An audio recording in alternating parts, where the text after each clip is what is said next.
Across the NBA, people are talking about Deandre Ayton, getting into it with the coach, trades, restricted free agency, what lies ahead for the big man. That's what we'll talk about on today's episode of Locked On Suns.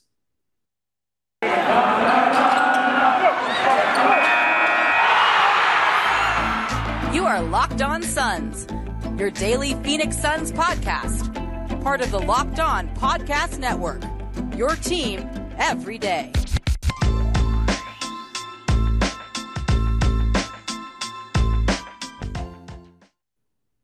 We are back. This is Locked On Phoenix Suns. We are part of the Locked On Podcast Network, and I'm your host, Brendon Kleen, a credentialed media member covering the Suns for the past 5 seasons and a contributor at Suns.com and Dime Magazine. Thank you for making Locked On Suns your first listen today and every single day. Off-season questions abound right now, guys. It's not where we wanted to be, but it is where we are, and there is no shortage of change and excitement coming to this franchise as we see what next year will hold and if the Suns can get back in position to win a championship. So Deandre Ayton is the starting point. Obviously, that's where we'll start. Hit subscribe, hit follow on whatever podcast platform, YouTube, everywhere that we are. You can follow along, and that is the best way to support the show. So do that to keep up all off-season long, and we will get started with Deandre Ayton here. Today's show, guys, brought to you by Sakara. Sakara is a wellness company anchored in food as medicine on a mission to nourish. Go to sakara.com/lockedon20 or enter code LOCKEDON20 for 20% off at checkout. Okay, so I talked a lot about Deandre Ayton in the final segment of Sunday's show. After Game 7, I talked about Deandre Ayton a little bit with Kellen Olson of Arizona Sports on Monday's recording, which went up Tuesday. I took yesterday off because I needed a break, and I think you guys all felt similarly. It was a nice moment to clear my head, but nevertheless, the Deandre Ayton chatter continued and picked up some steam. So that's what I want to hit on today. We'll talk about some of the Monty Williams, Chris Paul stuff and the Devin Booker possibilities in terms of his contract and everything else with Aaron Edwards to close out the week. But Ayton's the best place. So much of what's going to happen this Suns offseason will be centered on Deandre Ayton. So I wanted to tell you guys what James Jones said. He spoke to the media on Wednesday, as well as what Adrian Wojnarowski-Woj said on ESPN recently, and that'll sort of set the stage for the other stuff I want to break down, because I do want to get into expectations, the market, what are the options, what are the rules, because it is very complicated when you get into restricted free agency versus, with what the Suns can offer versus what other teams can offer, how a trade works, all of that. So we're going to dive in pretty deep today. But as a palate cleanser, so to speak, I want to give you the facts, basically, what's being said. So we had Monty Williams on Sunday night after Game 7, the very blunt, it's internal regarding his disagreement with Deandre Ayton during the game. You had clips coming out of what seemed like Deandre Ayton yelling to Monty Williams that he can't pass himself the ball. You had comments from Mr. Orange, who sits very close to the Suns bench, longtime season ticket holder. Dude who paints himself orange. We all know who he is, tweeting that they had to be sort of separated, not like they were fighting each other, but, separated, a yelling match type of a thing after Ayton's effort waned in Game 3.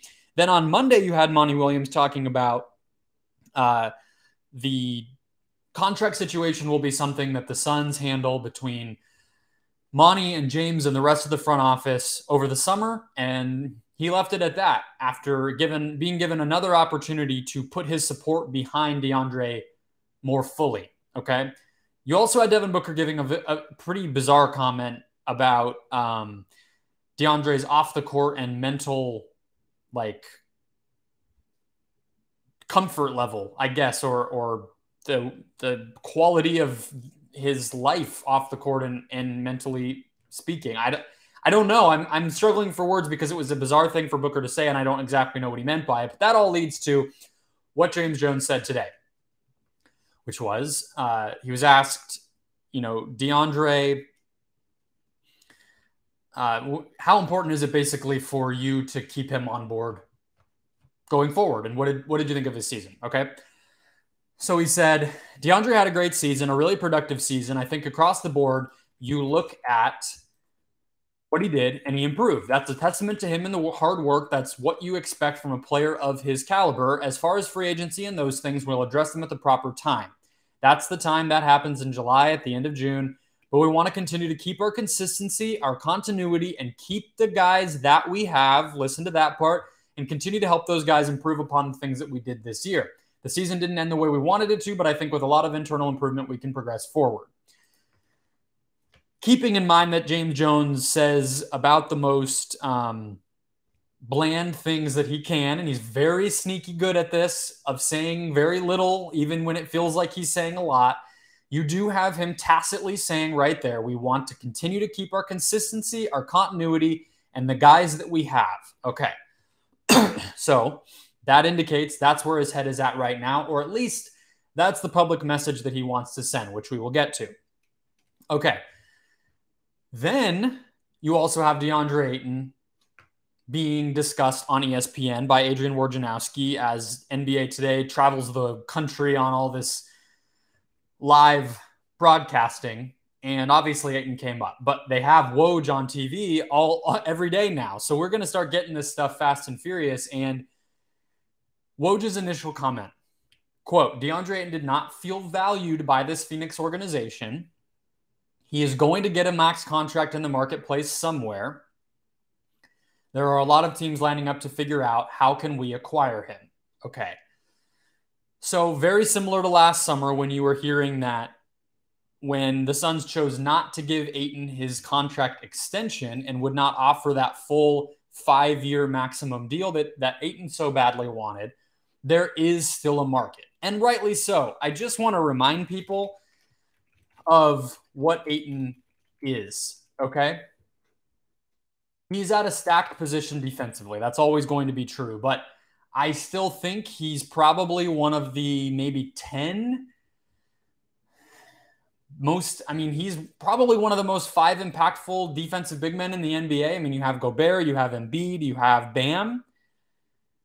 Ayton might be 4th, okay? He is a guy who shoots 60+% from the field at this point. He is a guy who, in the Pelicans series, felt like he hit another massive level. And he won games for the Suns in last year's playoffs. He won them, in my opinion, he won them game 3 against New Orleans. And I think you could easily say, at the very least, he won them game 4 against the Clippers in last year's conference finals when he had a 20-point, 20 rebound game. Okay? That's what Ayton is. So, of course, there's a market for him. You have multiple teams with cap space. A lot of those teams actually do not have a franchise center or somebody that they even, want to build around long-term at that position, whether that's Charlotte, Detroit, San Antonio. A lot of teams that need that position filled, okay?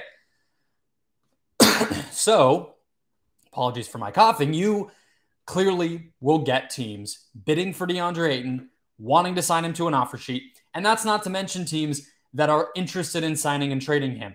And teams that will smell blood in the water now, based on the disagreement that Monty and DeAndre seemed to get into, the fact that the Suns just disappointed this season overall and didn't get where they wanted to go, people will feel like there's going to be change happening, which is all why you saw James Jones saying publicly and pretty assertively that their goal is to bring him back. They are smoothing things out. They are sending out the signal to anyone who will listen around the NBA. We are not giving you this guy easily. So, what does that all mean? What's facing the Suns in terms of the collective bargaining agreement? What are the rules in place? And how will this play out over the summer? I want to just set the expectations now, and then we'll obviously have the updates going forward. I'll continue to talk about what's happening and what it means and what the cap stuff is regarding all of Ayton's possibilities, but I want to try to get it all in one place here because I know a lot of you guys are worrying. So let's do that. First though, guys, today's show is brought to you by Truebill, which solves one of the worst problems in this beautiful age of the internet that we're apparently in, which is that you sign up for something, maybe it's free to start off, and then all of a sudden you check your bank statement and that baby is getting charged to you, okay? Truebill, though, is the new app that helps you identify and stop paying for those subscriptions that you don't need, want, or maybe even just forgot about. On average, people save up to $720 per year with Truebill. Companies love to make it impossible to cancel those subscriptions. They make you call, they make you email, they make you click 6 links. Well, link those accounts to Truebill and they will cancel unwanted subscriptions for you with just one tap. And your Truebill concierge is there when you need them to cancel, even when you're not paying attention. It'll prompt you, hey, you're not using this, or I don't know if this is something you ever wanted. Would you like to cancel? And you just hit yes, and they do it for you. So don't fall for subscription scams. Start canceling today at truebill.com/lockedonnba. Go right now. That's truebill.com/lockedonnba. It could save you thousands per year. Today's show also brought to you by Built Bar. Man, I feel like I can barely keep up with all the new stuff that Built Bar is coming out with. But the bottom line is, it is a delicious, one-of-a-kind protein bar that tastes just like a candy bar. That is basically it. We all love brownies as well, but you know what is even better? Brownie batter. We all love to lick the spoon. We all love to get in the bowl, get the remnants. It's impossible to get too much brownie batter, too much anything batter, but brownie, I'm a chocolate guy. I'm a sucker for dark chocolate. You give me anything with that much chocolate and sugar in it, and I'm going to love it. And Built Bar has figured out how to turn that into a protein bar. That's right. Only 140 calories, 17 grams of protein, and 7 grams of sugar. Brownie batter puffs are the perfect pick-me-up for any day. Built Puffs, again, the first ever protein-infused marshmallow, all covered in 100% chocolate, which means you can bring a brownie batter puff with you anywhere, before workout, after workout, maybe as a midday snack, and you can eat healthy without having to worry about it, and you can actually enjoy it in the process. So go to Built.com, guys. Check out those brownie batter puffs, or go back to your old favorite. You don't have to mix things up. If you know what you like, you already know the drill. That's Built.com, promo code LOCK15 to get 15% off your next order. Again, promo code LOCK15 for 15% off at Built.com. All right, let's lay out the possibilities for Deandre Ayton. And some of this will include the possibility that the Suns just go ahead and sign him. This is not all going to be about trades, but I want to start with the trade possibility, okay? Because I think that that's where people's minds are at. And I also, unfortunately, think Suns fans' expectations are pretty out of whack right now. I did ask for some of your questions on Twitter. I don't want to ignore that, but a lot of them were about this stuff. So Abdeen said, what's the best case scenario for a sign-in trade involving DA? Is a DA sign-in trade, this is Daniel Glanville, is a DA sign-in trade for someone like KD even possible? So let's just do this, okay? I'm going to answer all that stuff. So really humongous shout out to, I want to make sure I get this right, user General So's Burrito on the NBA subreddit. This guy laid it all out perfectly, and I trust it. I did double check some of this stuff. I'm not just blindly trusting this gentleman, but I believe that it's very accurate. So let's walk through what's like governing how the Suns are going to be able to operate, okay? So Deandre Ayton's salary in year one under a $122 million salary cap, which is what the NBA will be having for its teams in 2022. Reportedly, I don't think that's been official yet until the playoffs are over and they can determine how much ticket revenue and things like that came down, but about $122 million, which means Ayton's contract in year one would be just over $30 million. So there's a thing called base year compensation. Without getting too into the weeds, Deandre Ayton, in a sign-and trade, his outgoing salary, so the amount that he counts for in a trade, will be half of what his year one salary is, okay?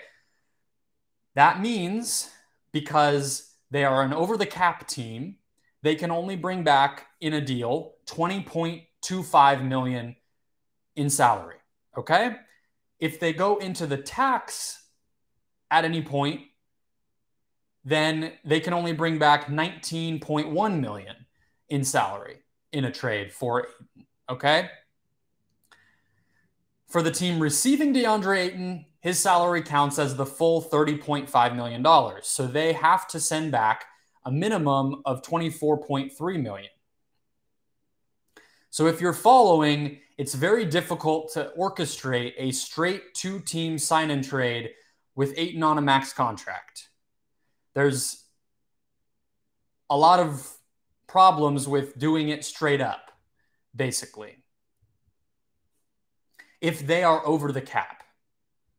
So there's teams that are under the cap, but those are the teams that can also then just give Deandre Ayton an offer sheet, and the sign and trade might not be the route that they would want to go. But if it is a sign and trade, a team that's over the cap, is all these rules apply, and you're basically looking at a situation where the Suns can only take back a maximum of 20.2, but the other team must send back a minimum of 24.3, which obviously shows they can't make a trade. A couple of other things. If the Suns were to re-sign him and later trade him, of course, his $30 million salary just counts as 30.5. This is only related to a sign and trade. So if they just say, okay, Ayton, here's your 4-year maximum, the same thing you would get from another team, whether that's something that he just agrees to with the Suns outright or whether he goes and gets an offer sheet, that money just becomes that money. From that point on, once he signs his deal, it's just that money. This is only for a sign and trade. But if somebody gives Ayton a max offer and they match it to keep him, he has a no trade clause for 1 year from that point, 1 calendar year. So then the ball's back in his court a little bit. Okay? So those are all the basic rules. There's a lot more kind of semantic stuff. There's some things that do apply to the Suns. There's some things that don't apply to the Suns. I'm not fully smart enough to understand all of it, but I tried to look through everything I could find that really applied to what the Suns are actually dealing with. And so that's what I'm focusing on. In the same Suns Reddit thread, the thing that really was helpful more than anything else was the examples here. Okay, so there were a couple of scenarios that this Reddit user laid out with regard to Ayton that I thought made the most sense to talk about. One is, he called it scenario 1, which is sort of the most straightforward thing. The receiving team has enough cap space straight out to receive Ayton without anything. So that team could then execute a sign and trade without matching salaries. They don't need to send anything back. And the Suns would get a traded player exception, not super important, but it can be a way to get talent down the road. But of course, that team could just sign Ayton. So what would be the point of giving the Suns anything for Ayton in that case? Why would it need to be a sign and trade versus just signing him to an offer sheet? Well, this is something I've seen getting talked about a lot already by Suns fans, which is, throw out all the teams that already have cap space. They're not going to be trade partners. But I don't agree with that because this happens from time to time, and the trade can be a way to convince the Suns basically not to match. This is something that happened with Malcolm Brogdon, who I'm going to talk about in a second, and it happened in the reverse direction with Gordon Hayward, where they wanted to get the traded player exception. The Celtics did. And Gordon Hayward was getting such a big contract that they had no intention of matching it. So they actually had to give something up. That's not going to happen for the Suns. But we've seen that type of deal happen even when a team doesn't need the salary flexibility part of it. The other scenario that this guy laid out is the receiving team already has a traded player exception. So the Suns could then send somebody like Crowder, Saric, Payne along with Ayton. And that would allow them to get a player back who makes more than the amount of money that they were limited to otherwise. So it's pretty complicated. And you have to have a team that has a traded player exception already. This is probably something that would happen maybe after the draft and that you could see more clearly once the draft has passed and maybe even a couple of days of free agency, and then other teams might already have traded player exceptions. But really you're looking at those two types of situations, or a team under the cap, similar to the traded player exception thing in the first example, but maybe in that case, the Suns would then still be able to get a player. Maybe instead of a pick, they prefer a player, or Maybe instead of 2 picks, they want a player and a pick. These types of things happen. So here's a couple of examples just to set everybody's expectations once again of the types of sign and trades that we've seen before. I'm kind of going to go like worst to best in a way here. So last year there were actually several, but here's 2 from last year. So Lauri Markkanen to Cleveland, if you guys remember that. What the Bulls got back was Derrick Jones Jr., the Trailblazers lottery protected future first round pick, and then a future second from the Cavs. Okay, pretty bleak, but it's also just Lauri Markkanen, who Ayton is much better than. Lonzo Ball to Chicago. Tomas Satoransky, Garrett Temple, and a second round pick. Also bleak. Okay. A couple years prior, Malcolm Brogdon, who I mentioned a minute ago with that other example. And this is what it ended up being. It was basically the Pacers sending the Bucks a little something extra to make sure that they didn't match the contract, match the offer sheet, I mean, and keep Brogdon. So what the Pacers sent was 1 protected first-round pick, which I believe still hasn't conveyed. I think it's protected through 2025, and 2 second-round picks. That's not a lot. And then you had a very strange situation that I will not explain in detail, but the Jimmy Butler deal to the Miami Heat, basically all the Sixers got back in that trade was Josh Richardson.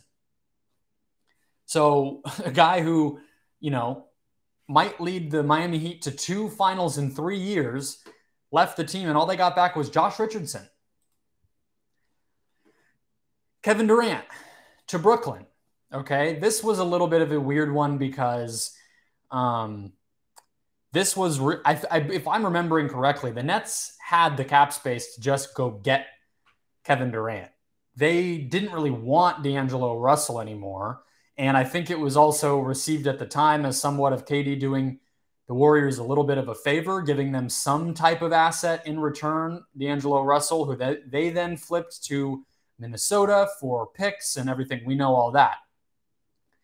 But the bottom line is it was basically Kevin Durant for D'Angelo Russell straight up. And that's a Hall of Famer, top 15 player in the history of the NBA at the tail end of his prime. And all you got back was a guy who's not even really an all-star. Okay, so that's the kind of thing that you expect when you're in a sign and trade situation. All of that said, expectations set for you guys in terms of what's actually possible here from a trade standpoint and what the Suns are publicly conveying about their priorities. I'm going to rank what makes the most sense, options 1 through 4 between Ayton and the Suns. And then I'm going to go into a few sign and trade examples that are more specific to the Suns now to give you an idea of where I think this could be headed. First, though, guys, today's show also brought to you once again by Sakara. Feeling your best starts with what you eat, and Sakara helps you live a healthy, balanced lifestyle and truly enjoy it with delicious, plant-rich, transformational nutrition that builds a foundation for living in your best body. Sakara is a wellness company anchored in food as medicine. They're on a mission to nourish your body through the power of plants. Sakara gives you the tools you need to transform your life with their organic, ready-to-eat meal delivery program and functional wellness essentials. Their nutritionally designed, chef-crafted breakfasts, lunches, and dinners are made with powerful, plant-rich ingredients helping boost your energy, support your digestion, curb your sugar cravings, and get your skin glowing. Plus, it's all delivered right to your door, ready to eat. Sakara's functional, plant-rich wellness essentials help you create a body you love living in. From their best-selling Metabolism Super Powder to the Foundation, their daily supplement packs, Sakara's products are designed to support your wellness goals anytime, anywhere. And right now, Sakara is offering our listeners 20% off their first order when they go to sakara.com/lockedon20 or enter code LOCKEDON20 at checkout. That's Sakara, SAKARA.com/lockedon20 to get 20% off your first order. That's sakara.com/lockedon20. Okay, so we went through all the sign and trade stuff, some of the rules around it, and the recent history. Let's go through the contract itself. If we just assume what James Jones said is true, and I think it is because losing him, as we just went through, you're unlikely to get a very good return. I think signing him and keeping him, despite whatever roughness there might be, is probably still the smartest thing to do. You just don't see teams move on from players in restricted free agency very easily, especially not when they're number 1 overall picks who are borderline all NBA guys, okay? So let me rank these options. Number 1, give him the 5-year max and keep him on a big salary with solid value. Okay, solid value both to the Suns, because they get to keep a great player, and on the trade market down the line. So this would be a $177 million contract over 5 years. This is what Ayton was holding out for last fall when he declined the 4-year offer that the Suns allegedly offered him. Okay. Number 2, give him a 4-year max and keep him on solid value. And the solid value, again, not just to the Suns, but also trade market if they want to deal him. He is, if you think, okay, well, teams are willing to offer him a big contract like this, well, then you would think they'd be willing to pay for him on that salary in a trade. Okay, so you don't necessarily commit that you're going to keep the current formation of the roster for the whole 5 years or 4 years if you sign him to these contracts, but it keeps you in the driver's seat in terms of keeping his talent and his, chemistry with your team in place, but also you still have the ability to trade him if you want to change how your team looks down the line. That deal, 4-year max, would be $137 million over 4 years. I believe the difference, I'm almost positive, I just second guess myself because this stuff can get so complicated, but that 4 years, the Suns still can give him a little bit more because they can give him 8% raises instead of just 5% raises, which is the max that the other teams could sign him to. Okay, so that's number 3. Allow him to go test the market and match a 4-year maximum offer sheet that he goes and signs with another team, which is $131 million over 4 years. Not very much different. And the 4th, as I see it, is trading him in a sign and trade deal. So you guys might have heard me talking on Sunday or on Monday or Tuesday about, my feeling that this whole thing between Ayton and Monty made it more likely that the Suns would deal him. I kind of believe that's true, but I don't think it's the right call. I don't think it's what anybody should be rooting for, okay? That's the difference. I think that the sign and trade is still the worst option. Examples. Okay, so again, Ayton's outgoing salary only counts as half of what it actually is in a trade. So you have to be looking at deals with most likely teams that are under the cap, or if it's going to be a team that's over the cap, you're going to have to add additional players or make it a 3 or 4 team trade, which is what ended up with the Jimmy Butler and the Josh Richardson thing, for example. That ended up being a 4-team deal because there's so many rules that prevent it. Okay, so the 2 that I came up with, just for the sake of comparison or reference, I guess, Ayton for a package centered on, this one's been very popular. I've seen a lot of people getting excited about this one. I don't think it's terrible, but your team changes quite a bit, is Ayton for a package centered on Terry Rozier or Gordon Hayward and PJ Washington. Now, if it's Rozier or Hayward, you're going to have to add a lot of extra salary to get there. And it's already complicated, even though the Hornets are under the cap, because Rozier and Hayward both make a lot of money. Rozier less, so it's a little easier there. And that's why I think people have been leaning that direction. Rozier also tends to stay healthy, whereas Hayward doesn't. So let's say Rozier and PJ Washington.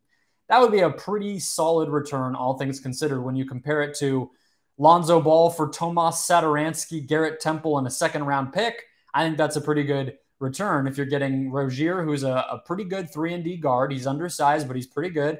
And PJ Washington, who's a combo big man, very young still. I've loved him since college. Okay, that's a pretty good return.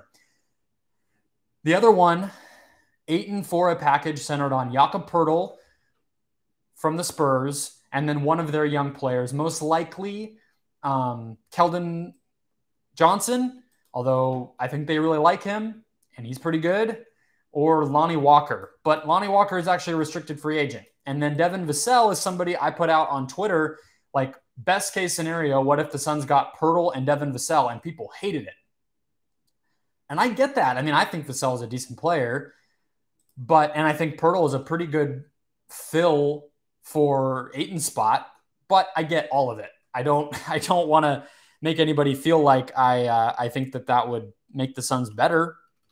I don't. It would be something of a reset where you're waiting on Vassell to continue to improve. Maybe that allows you to move on from Jay Crowder. Maybe that allows you to trade Cam Johnson. I don't know. It would be a very different roster. It would not make the Suns better at all right away. But as I talked about with Kellen Olson on Tuesday's show, trading Ayton is going to change this team dramatically. That was a point that Kellen made several times. And the Suns have to be okay with that if they're even entertaining the idea of a sign and trade. So I still think that's the worst option. I think keeping him in whatever way and kicking the can down the road a little bit is probably the smartest play here. But if things are so, broken, or they just don't believe in him, or they're just ready to switch things up, the team's going to look different. There are not a lot of players like Deandre Ayton in the NBA, for better and worse.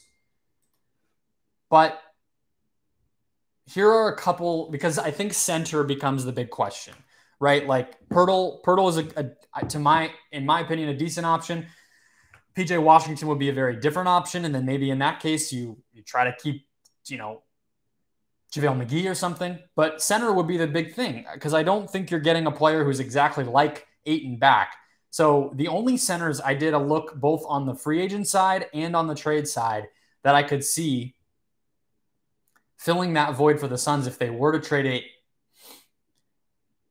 Yusuf Nurkic is a free agent. Ivica Zubac is a free agent. I think he's a pretty good player. He would be pretty interesting to me. Mitchell Robinson, who just has never quite developed like you had hoped and still seems to be pretty foul prone, can't handle a big minutes load, not as versatile whatsoever on offense or defense. Those are the free agent options. Trade-wise, Poeltl, obviously, as I've said multiple times now. Khem Birch, who is with Toronto now, was with Orlando before, just like a pretty basic. I mean, he's like a younger, less chaotic version of JaVale McGee, you could say. You have Nerlens Noel, who, again, I think is good, but nowhere near as versatile. I mean, you're really looking at, again, a similar JaVale type player who's just a pure dive man. He's not going to be a switch defender. He's not going to be a post scorer. He's not going to hit a mid-range jumper for you. He's going to be, a lot more of a simple type of player than what Ayton is right now. And then last but not least, maybe Clint Capella. And I know that one's going to catch Suns fans' eyes, and you're probably thinking, if you made it to the end of this podcast, why did you wait so long? And I get that. But I also think a deal with Atlanta would be pretty complicated for a lot of the reasons that I've gone over in terms of the cap and the rules in place for sign-in trades. It would be either a multi-team deal, or it would be multiple players going in both directions. And that just is hard to pull off. And until I hear more about it, I'm not going to, assume that that's where this is headed. But Capella would fill a lot of the stuff. I think he's probably the most versatile defender that you're going to be able to find of all the names that I've listed out. He's obviously not the same type of offensive player, but he can fill that role to a pretty high level of just, finishing on the roll. And he's a good rebounder like Ayton is. He's a very good player. So Capella would probably be like, Clint Capella and a protected first-round pick. Maybe that's up there in terms of one of the better case scenarios. Maybe it's Poeltl and Keldon Johnson. I don't know how likely that would be. That's the type of stuff you're looking at. So at the end of the day, guys, as I wrap up here, that's why James Jones came out today and said what he did. That's why he came out and said, we want to continue to keep our consistency, continuity, and the guys that we have and help them improve, because he knows that they're not getting equal value for DeAndre Ayton. There's no great way to replace him right now. A sign and trade is tricky, and he's a great player. And if the Suns want to continue to compete for championships, the best way to do that is to keep Ayton in-house. If they can clean up, apologize, deal with whatever happened on the court, whatever, hesitations they may have about him overall, and just keep him for at least, until next trade deadline or until next offseason, that's going to be the best value play. That's going to be the thing that keeps them the most competitive. So we'll obviously continue to talk about this. It's not going anywhere. There's a lot of time left. The draft will happen. The free agency will happen, and we'll slowly start to put it together. Tomorrow's show will be with Aaron Edwards. First time I've talked to him since Game 7, so that will be very fun. We'll talk about Booker a little bit. We'll talk about the Monty Chris stuff, how much we really buy into it, take it seriously. So don't go anywhere, guys. Hit subscribe, hit follow. A big thank you for making Locked On Suns your first listen today and going forward. And now go make Locked On NBA your second listen to catch up on everything else going on around the league.